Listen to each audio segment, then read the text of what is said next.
latest one with Russia and Ukraine? Are you expecting Zelensky to come visit you? We're having good, I don't know, he would like to come, but I think we should get a deal done first. We're having good talks. We started with Russia. We're having some talks with Russia. Ukraine is doing well. I think they're pretty happy about it. They'd like to see it end. And we won't know for a little while, but we're making progress. What are the big sticking? We settled 8 wars, and I thought this would be one of the easier ones because of my relationship with President Putin. But this is probably one of the more difficult ones. There's a lot of hatred. Mr. President, you said there were a few points of disagreement that were still left to be. Yeah, a few. Can you tell us what those are? Well, it's just standard things, but people are starting to realize it's a good deal for both parties, and they got to stop the war. They're losing a lot of people, a lot of soldiers, mostly soldiers. In that 28-point plan that was originally leaked, there were some portions of that said that Ukraine. Well, that was an original proposal, and then from there we went back and forth. So when it comes to ceding land to Russia, is that still on the table, or has that changed? Well, they're talking about going land both ways and trying to clean up a border. You know, you can't go through the middle of a house, you can't go through the middle of a highway. So they're trying to work something. It's a complicated process. Doesn't go that quickly. What about security guarantees and Ukraine? Well, we're working that out with Europe. Europe will be largely involved in that. We're working that out with Europe. And Europe really wants to see it end if possible. There were a lot of Republicans who felt that the first plan, the first 28-point plan, was too favorable to Russia. Have you changed that? Well, that was just a map.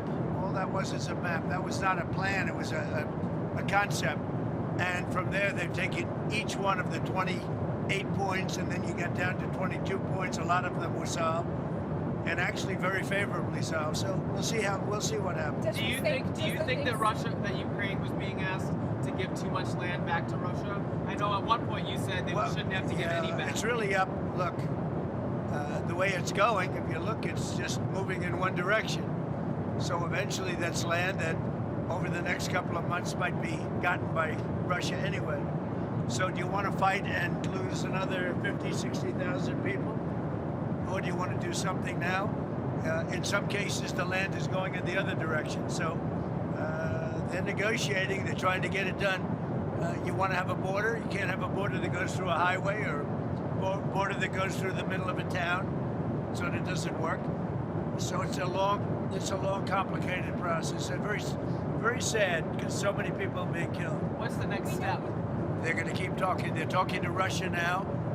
Steve Witkoff is going over, maybe with Jared. I'm not sure about Jared going, but he's involved in the process. Smart guy, and they're going to be meeting with President Putin, I believe, next week in Moscow. Next week in Moscow? I think so, yes. What kinds of concessions are the Russians going to have to make? Well, they're making concessions. Their big concession is they stop fighting and they don't take any more land. Again, it's a war that would have never happened if I was president. This was not anything that was going to happen. This happened because of stupidity. It's too bad. Mr. President. So if Witkoff is going to Russia next week, does that mean that Thanksgiving deadline doesn't stand anymore for Ukraine to agree? We're going to see what happens. They set up a date, and the date is going to be sometime in the very near future. Do you have a new deadline for a deal? No, I don't have a deadline. You know what the deadline for me is? When it's over. And I think everybody's tired of fighting at this moment. They're losing too many people. Have you heard this audio that Bloomberg has of Witkoff coaching the Russians on how to appeal to you? Well, I haven't heard it, no, but that's a standard thing, because he's got to sell this to Ukraine. He's got to sell Ukraine to Russia. That's what a deal maker does. You got to say, look, they want this. You've got to convince them with this. That's a very standard form of negotiation. I haven't heard it, but I heard it was standard negotiation. And I would imagine he's saying the same thing to Ukraine, because each party has to give and take. So you're not worried that he's too pro-Russian? No, I think, look, this war could go on for years, and Russia's got a lot more people, got a lot more soldiers, So I think if Ukraine can make a deal, it's a good thing. I think it's great for both. Frankly, I think it's great for both. But Ukraine's got it's a much smaller group of people.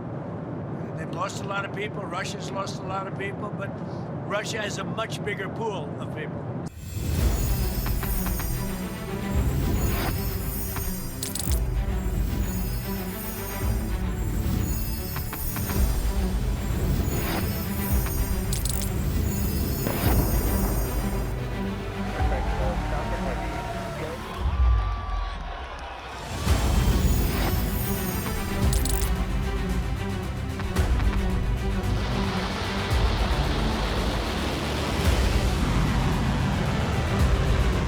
Been fighting so long and so hard that they don't know what the they're doing.